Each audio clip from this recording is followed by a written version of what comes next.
Hello, and welcome to the Food Freedom series. This is going to be a little educational series on food and nutrition and how to properly view the food you eat, because it's more than calories in, calories out, more than dieting. We're going to get to the nitty-gritty of it, okay? Today's video is going to be about picking quality macro sources. So picking quality proteins, picking quality carbs, picking quality fats. And that's a big thing that I see with clients when I track their nutrition and I view their nutrition is not necessarily the food choices are bad, or the calories or anything. Sometimes we just need to get a little bit better than what we're already doing. Okay, so let's take a look at that. So first up, I have this little infographic here. We have protein sources. So I have one for each, and I just want to review each thing, go over it a little bit about what you want to eat more of, what you can eat some of, and what you want to eat a little bit less of. So notice that nothing's off the table. It's just more so we want more green foods, a little bit of yellow foods sprinkled in there, and then red foods sometimes. You're not going to die if you eat the red foods, but obviously the more red foods that you eat, the farther away from your goals you're probably going to get. Okay, so just looking here, we recommend you emphasize minimally processed foods of lean protein. Most of your protein, about 80 to 90%, should come from the green and yellow columns. The other 10 to 20% can come from whichever, but maybe the red, right? So let's take a look at what that looks like. So we have animal and plant-based. So for my people who are vegan or vegetarian out there, we do have the plant-based options, and then we also have the animals. So under the green tab, you can see all good things like eggs and egg whites, fish, shellfish, chicken, an emphasis on the lean chicken, duck, turkey, lean beef is important. Bison is really great. I've been actually switching from just regular ground beef to bison and venison. Lean pork, wild game, which would be venison. Then we have the other category if you have any exotic meats. Insects, that's a little adventurous, but insect protein powder is actually becoming more popular, so that could be an option, I guess. Cultured cottage cheese, so cottage cheese is another great one, and plain Greek yogurt, which I preach about a lot. So these are all good eat mores. In the plant-based category, we have tempeh, tofu, I don't know how to pronounce this, so I'm gonna butcher edamame. I apologize for anybody who knows how to pronounce it. Lentils, so all different varieties. Beans are wonderful. There is a little note down here that says that these only count as a protein source if you do not consume the other protein sources in this category. Otherwise, they count as a carbohydrate as they contain more carbohydrates than protein. So basically, it wouldn't be like if you can only eat black beans and maybe none of the other stuff that you like or have access to, black beans would be the best high protein plant-based option. But for any of my regular eaters, even the meat eaters, throwing black beans into things like when you're making a taco bowl, it's a great way to add a boost of nutrients and protein in there. Just know that it's going to be a little bit more carb dense than protein, but it has still a decent amount of protein in it.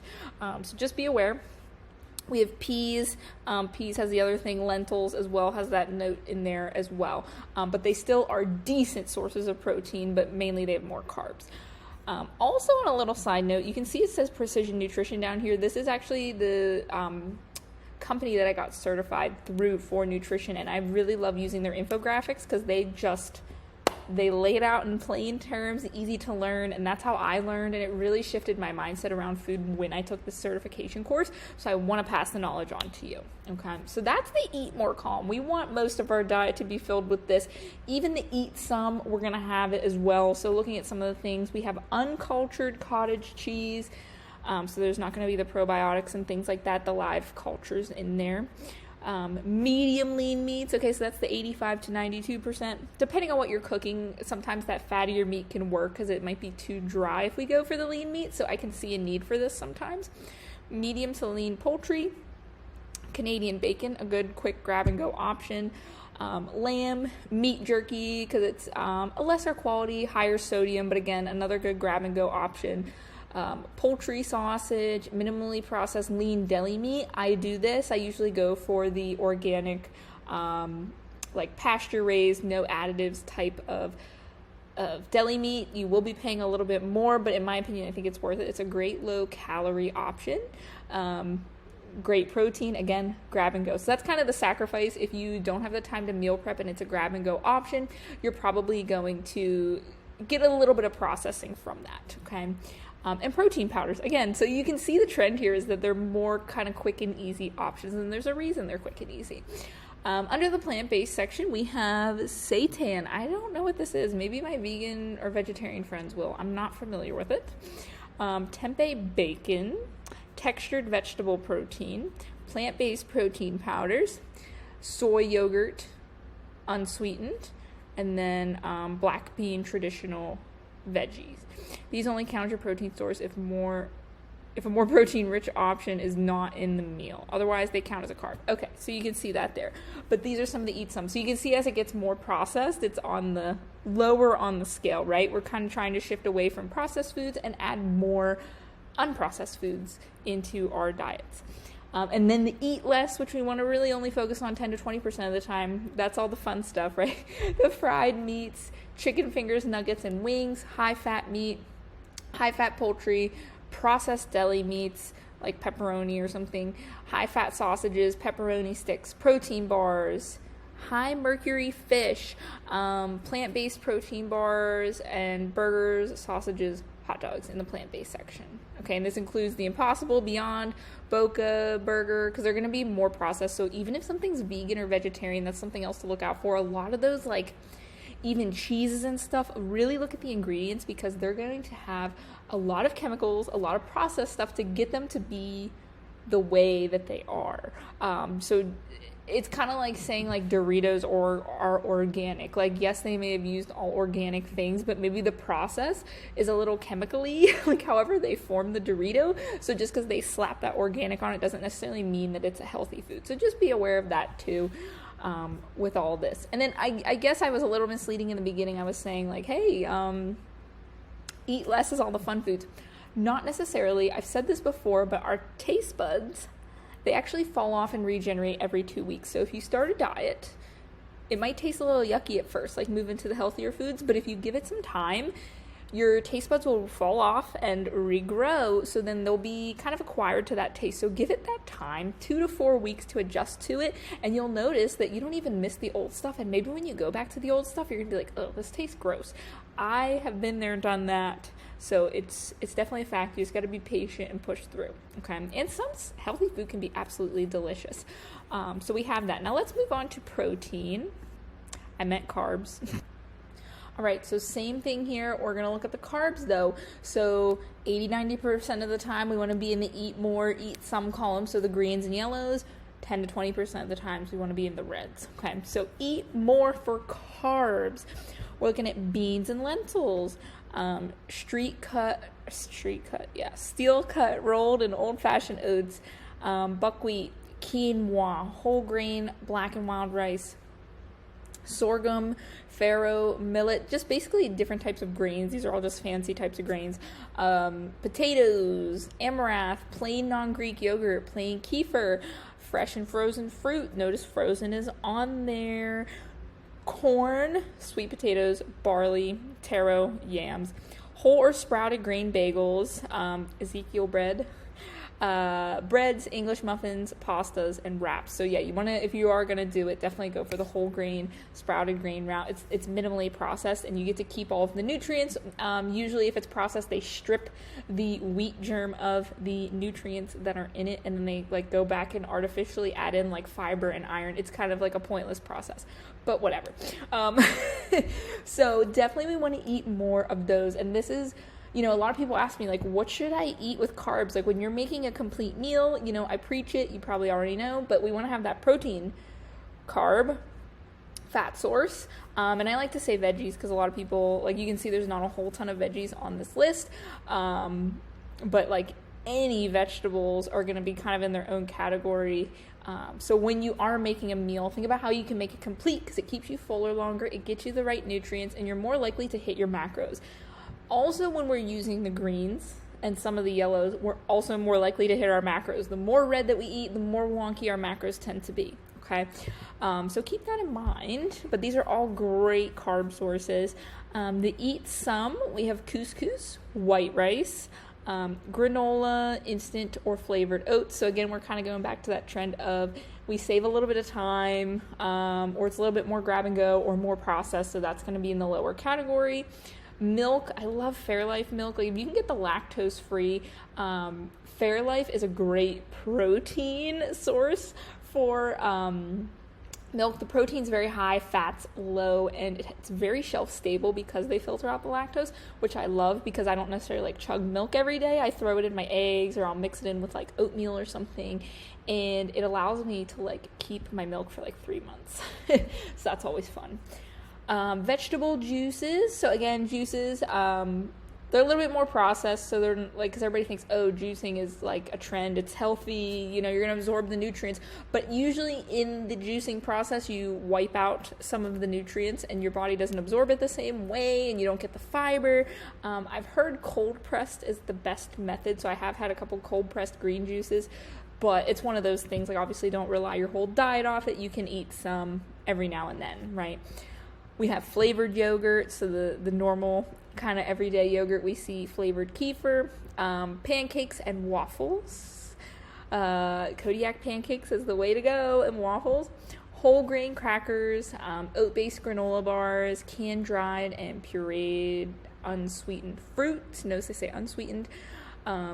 Bean and pulse pasta. Interesting. Okay, because I've seen like black bean pasta and chickpea pasta. White bagels, breads, English muffins, pastas, and wraps. So you can see that some of the white varieties are still in the eat some, so you don't have to completely eliminate them. They're not the devil. Pancakes and waffles are not the devil either, which is wonderful. The flavored yogurts.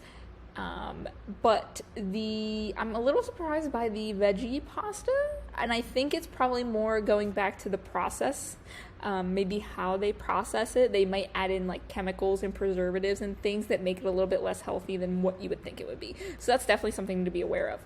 And then in the eat less category, we have cereal bars, fruit juices, flavored milk, honey, molasses, syrups, and jelly. And I think honey would be categorized in here mainly because in large quantities, it would be very high in sugar and high in carbs, even though it's natural.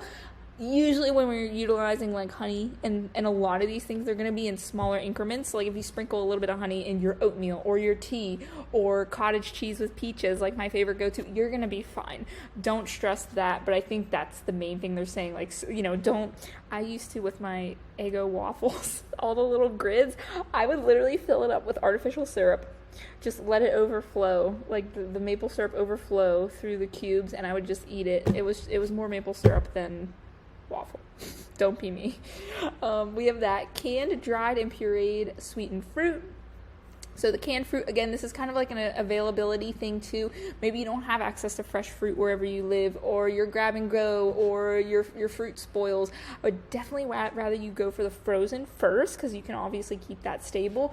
But sometimes canned is maybe what's available, so you can eat that 10 to 20% of the time. Sweetened sports drinks, see Gatorades on there, Propel. They're very sneaky with having sugars, even though they're promoted as like a sports health drink. Again, very sneaky. They do have healthier options out now as far as like naturally sweetened and things like that. Juice drinks, looks like that's a Capri Sun. Sweetened energy drinks, I'm surprised that they're not including the 0-cal. But yeah, no, another sneaky, super high sugar. I love me an orange zero Monster every once in a while, okay, as a nice little treat. Again, going back to the 10 to 20%. Sweetened plant milks, soda. Love my healthy sodas, Poppy all day. And Swoon for sweetened tea. Crackers, sugar, pretzels, foods with 10 plus grams of added sugar. That's actually kind of interesting, and I think that's a good way to filter it as well. Foods with 10 plus grams of added sugar, because there's a lot of things, again, like honey, that might naturally have a lot of sugar in it, but it's all natural. But our body still sees sugar as sugar. Just because it's natural doesn't necessarily mean it's going to go, oh, I'm not going to store this as fat. But it's kind of like the fact that it's added, so it's not necessary, right? You can avoid it. And then these foods are also rich sources of fats, so they count as both. So this is kind of like those combo foods, and this is where I see a lot of people slip up. Usually if you eat out a certain day, and even multiple times a day, even if it's something simple like you grab a taco from Taco Bell or you get a chicken sandwich from Wendy's or Arby's or French fries. Usually people's macros are really screwed up from this, and it's because these types of processed foods are super high in carbs, super high in fat, and unless you plan for it or you maybe want it to be a cheat day, expect to have your macros and calories be a little wonky, okay? Chips, fries, ice cream and yogurt, candy bars, donuts, cookies, pastries, muffins, and cakes. And you want to know why they taste so delicious? Because they have carbs and they have fats, which carbs has the sugars in it. So that's all the stuff that makes things taste good and delicious. But again, we live in a world where they do have healthier options. You could do homemade, limit things, and in moderation, right? Everything in moderation. Now let's do the fat. All right, last spot is the fats. Again, I hope this is kind of helping you visualize of like what you need to eat more of and what you need to eat less of, and how you can kind of take what you're currently eating. Maybe you eat stuff in the red category. Let's try to bump some of that into the yellow, right? So you don't have to make these crazy jumps. You just want to make little changes, because something is going to be better than nothing, and those little changes are going to add up, okay? So in the fats, we have eat more. So these are all the healthy fats, because I know it's hard to think like, what's a healthy fat? A lot of it is oils, but you can see there's some great stuff in here. So we have extra virgin olive oil, walnut oil, marinades and dressings with oils in this category. So again, you want to look for the healthier. Craft, wouldn't be my first choice. There's a lot of like organic, natural based type marinades and dressings that you can go to. Avocado and avocado oil. Love cooking with avocado oil. Love avocados. Aged cheese, egg yolks, seeds. So like these are really great to add into things. Chia, flax, hemp, pumpkin, pepita, and sesame. Cashews, pistachios, almonds, Brazil nuts, pecans. This is cut off a little bit. Peanuts and natural peanut butter. Walnuts, olives, pesto made with extra virgin olive oil, nut butters from other nuts in this category, and then fresh unprocessed coconut. All great fat options, right? Usually this is going to be mixed in with something. To eat these fats by themselves is a little weird, right? So usually fats are added in through cooking, dressings in your salads, in side dishes. You're going to top it with these things. So they're rarely going to be eaten alone, which I think is why people struggle with the fats as well. They're meant to be a nice little add-on, because a lot of the times macro-wise too, our fats is a smaller percentage of macros just because they're so calorie dense, and fats can be pretty filling, okay? Then we have eat some, so virgin and light olive oil, so a little bit more processed, the pressed canola oil, sesame oil, flaxseed oil, coconut oil, milk. Some of these may be surprising to you because they're always kind of marketed as healthier. Peanut oil and regular peanut butter, dark chocolate, marinades and dressings with oils in this category, fish and algae oil. And by the way, just to clarify, when it says with oils in this category, so if the marinades and dressings are made with the oils mentioned above, then it'd be in the eat some. The marinades made with these types of oils would be good. Cream, fresh cheese, and flavored nuts and nut butters, okay? Often rich in carbs as well, with sources of varying quality, is trail mix, definitely. A lot of these things that are a little bit less healthy, you could probably make on your own. Like trail mix, you can make yourself. You can control the quality of the ingredients and what you mix in there. Probably less processed, right? So they don't spoil, they don't spray all these weird chemicals on them. And then we have high oleic safflower oil and high oleic sunflower oil. Are high in heart-healthy unsaturated fats and contain little saturated fats and no trans fats. So not terrible, but they're good. They're there. All right, and last category, the eat less. So I think we all knew this was coming, the eat bacon and sausage. They're also sources of protein, though usually higher in less desirable fats, and that is 100% true. Anytime I make any Italian dishes with sausage, I like the pre-seasoned sausages, like the hot sausage and things like that, and bacon. It's definitely going to be an eat less. Now you can make that a little bit better, maybe through turkey bacon or something like that. But remember, there's other things like sodium and the fact of it being processed that still probably make it in the eat less category. But you can still look at those things and go, how am I going to make this a little bit better, right?